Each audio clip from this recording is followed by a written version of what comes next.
Hello again. Thank you for tuning in to another video by Avid Retro. Please can you remember to like and subscribe, and I'll do some more videos like this in the future. So what I've got in front of me is a compact camera, and it's from the early 2000s. It's a Pentax Optio S, and it has an optical zoom, which is quite interesting. So let's try unboxing this and see what we have inside. Before we open the box, just going to read the main points on the side. So we've got 3.2 megapixels effective pixels, SMC, Pentax 3x optical zoom lens, and this lens actually features a revolutionary sliding lens system, which allows it to fit back into its compact body. Now there's a mixture of shooting and picture modes, USB connection, and a whopping 11 megabytes of built-in memory. So let's see what you have. There's a charger there, and the camera inside a nice, looks like a leather case.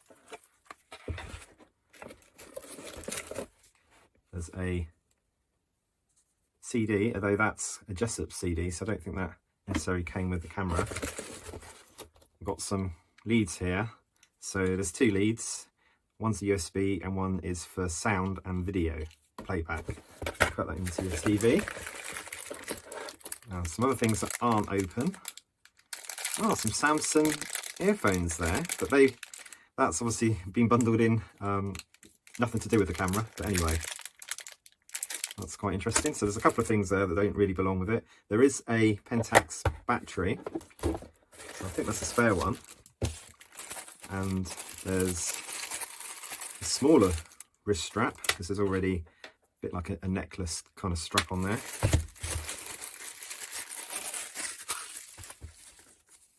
So worldwide service network. This is when manuals actually came in paper form and not on CDs or downloadable. So that's got everything you absolutely need.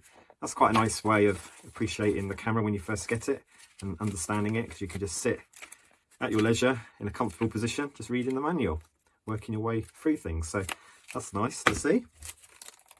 There's a SD adapter in here, so this would not have come with this camera. So I'm just going to have a little peek, because I've not opened this up. Is it purely a dummy one in there? Or is it? Oh gosh, it's stuck in. Okay, so that says 32 megabytes. So that's a very early card there. Let's have a look. We probably need to at least look at this part. This is probably the quick start guide. Yeah, so English and various other languages I can see. So this is talking about the battery charger. It's also mentioning that you can connect using a different adapter, an AC adapter as well. Telling you can use these things abroad as well. So yeah, not much in there really. Let's close it up.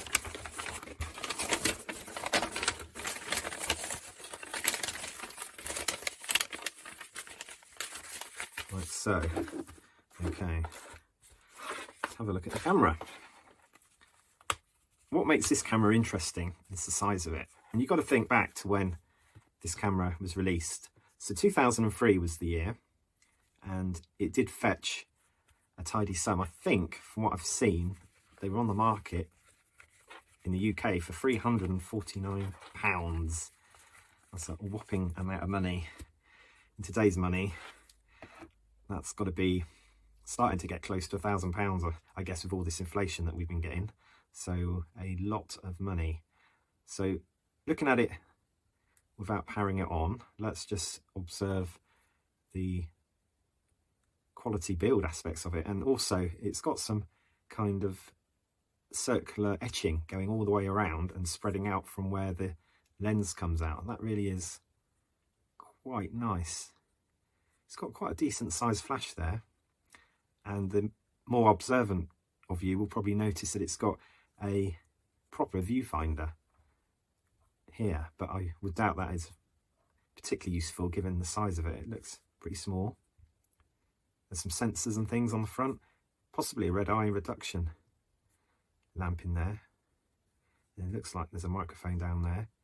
Now what's interesting is the lens is offset, so it's actually kind of not true, so it's not central inside of here. And the reason why that is so that when it goes back into the body, part of it kind of moves upwards, the lens elements. So that basically means that in a compact form like this, you can fit a 3x optical zoom lens.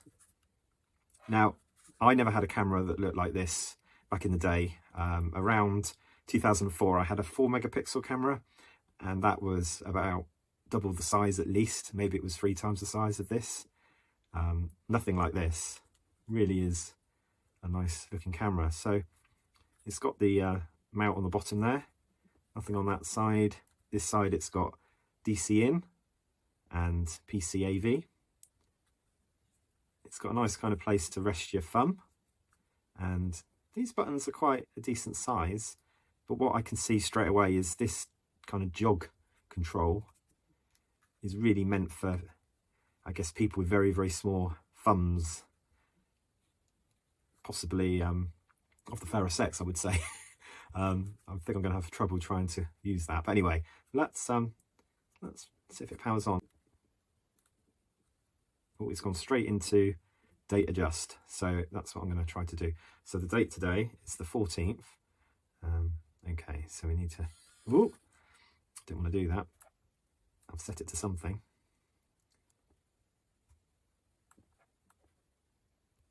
That's record mode. No.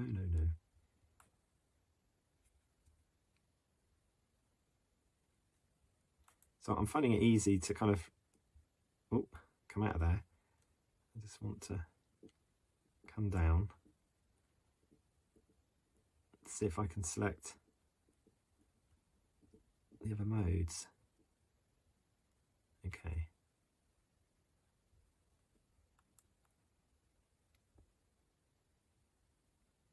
That's what I wanted. It's taken me a little bit of time to get used to using this. So I'm going to go 14.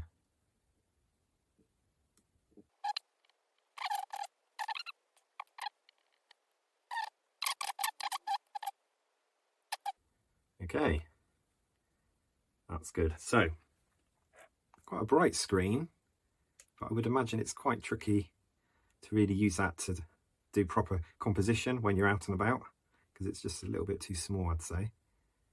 It's well made. Okay, let's try the zoom.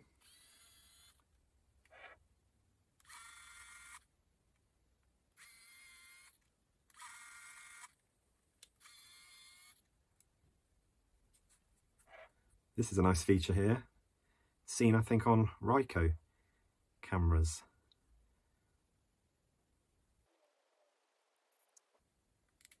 Ooh. Quite quick.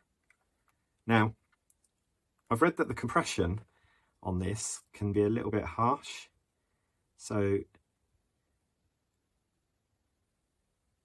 they do suggest kind of leaving it in the highest quality mode, which is 3 stars. The problem with that is you're going to increase the size of the images, and you could probably get away with having it lower, but then you may spot more artifacts.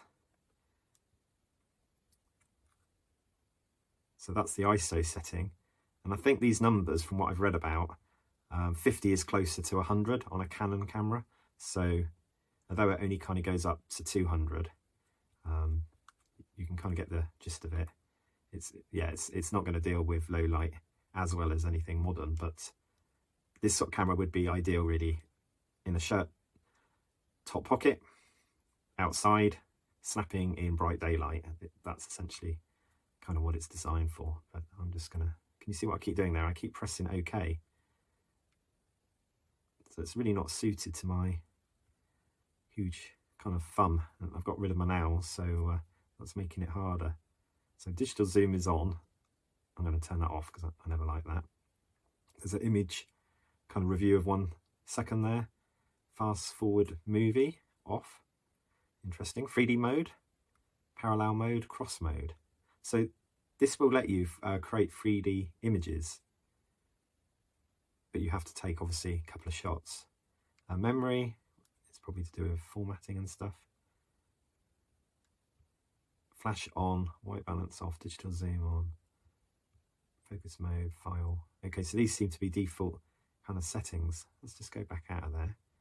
Sharpness is set to the middle part, saturation and contrast as well. Ah, now someone's got that turned up slightly. So whoever had this camera before had it set at plus 0.3. So let's just maybe try taking it down. See what I've done? Oh, it's very tricky. So this is the sort of camera that you want to kind of set up before you do anything, and then try not to mess about with this jogger. Everything else is a decent size. I mean, the buttons here for the menu, the display is obviously going to take away things or add more information, or even turn off the display. Then you can use the inbuilt viewfinder.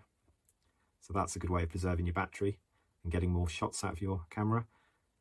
There's macro, distance, and manual focus as well. So we got kind of infinity and close up. Yeah, let's have a little look underneath and see what the battery's like. So this is the door, and it's the only part that's broken. So there's a little tab here. This was probably a common problem on these. And that tab, that would have just been fixed underneath here. So that's why there's a screw there. So I wonder if that can be repaired without messing it up too much. Let's take that out. So you've got your memory card. There's a whopping 128 megabytes. And your battery. Oh, that looks like the original. Look, that's the Pentax, and this is like an OEM one. It's actually saying for Fuji MP40. So it's a similar battery then for this Pentax as it is for a Fuji. Now, look at that. Very thin metal. It really is thin, but it's strong. I'm putting a bit of pressure on there. It's not really giving very much. So that's quite a tough design, really. There you go, there's a little catch there on the battery. And let's put that in again. Just clicks in like so. So you can see the battery's taken up a fair bit of that side, and then the lens this side, so not much room for anything else really. You've obviously got the LCD screen there, that takes up a bit of room. It's a very, very compact item for something that's as old as it is. So like I say, over 20 years old, this camera. Lovely finish, really straight edges. You see that? And remarkably, it does take pretty good shots. Now I would say running at 3.2 is possibly not ideal, and you're just not going to have the clarity in your photos that are blown up a little bit more. So you would probably not want to go beyond 6x4 prints from a camera like this. Possibly 5x3 would be where you want to be with a 3.2 megapixel. But having said that, it's super quick at starting, he says, if I put the battery in the right way. There you go. Now the battery's in the right way. Yeah, like I was saying, it is very fast at starting, so watch. Has it remembered? Memory card error now. What's it saying about that? That could just be the metal kind of contacts.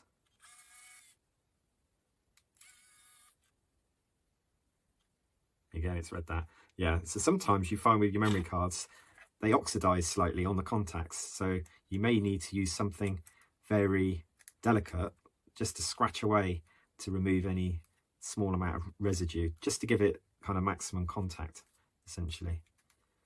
I'm just going to push that under there, like that. Okay, let's just stop that and try powering it on again and see how quick it is ready to shoot. It's ready. Okay, so I'm going to take a picture of the screen. it's written. So there's a little bit of a delay. You couldn't really get a load of quick succession action shots, but as you can see, it's pretty fast startup for a camera of this age. And it's in really nice condition, this one. It's been used. You can see a few sort of scratches on it, but I think the case is a good item to have. That's really protected it. It's probably saved the corners from being scratched. Obviously this bit's broken slightly, but it's not really that important. It kind of holds itself in position fine, so that's really good. I'll have a quick look at some of these different modes. So we're out at the maximum amount of pixels, 2048 by 1536. Now it only does video at 320 by 160 and at not a very good frame rate, so not very good for video at all. Definitely a camera, I would say. So we've got auto white balance set up there, focusing area, multiple spot. Oh, you see what I'm doing? It's so easy to press OK. So I'll put it back to multiple. AE metering. So the whole area. Sensitivity is what we talked about. That's ISO. Leave it on auto actually. Digital zoom I like to turn off. We could turn that off, couldn't we? Instant review. Memory. Let's see. Yeah, so this is a program mode, I would say. So I'm going to come out of this. Sharpness and saturation contrast, that's all set to defaults. Let's now move along. Playback, so the copy, image, sound, resize, trimming, alarm and slideshow. So they're all nice little features to have. An alarm as well. So we can format, which you're not going to do. Sound I've got turned off. Startup screen is on. Date style is European, sort of day, month, year. That's the adjustments. World time for when you're traveling. Now it does let you go between power and NTSC. Sleep timeout, also power off, quick delete, quick zoom. Function setting, EV compensation. So that's one of these that you can get to quickly. That's good. Yeah. There's macro. That's turning everything off. Okay. So I don't know if did the screen have a screen brightness? Because it would be under playback. I think it's got a, yeah, maybe it's just got a set level of brightness for the screen. The screen is at the brightest setting, essentially. Well, I hope you've enjoyed watching this video, and we just have one more look at it as I retract the lens. So as you can see, the lens is off center, so it's downwards. When this lens goes in, the elements kind of go up. So that's how they've managed to cram that 3x zoom lens into this body, which for the time is pretty amazing. So let's have a look at that. Seems to be working well, and the battery I've got in there seems to be good as well. Well, thank you for watching this video. I hope you liked it. It's a early CCD camera and probably not of much use in a practical sense, but as a design and a well-made camera, it really does excel, and it is a marvelous miniature camera from back in the day. It looks like all the writing as well is not scratched or anything. So yeah, a really nice condition. Still got the rubber kind of flaps, the doors on the side. Yeah, it's a nice model to own. Well, thank you for watching this video. I will do some more in the future. Please can you like and subscribe, and I'll dig out another retro CCD camera that you may be interested in finding out about. Thank you for watching. Bye for now.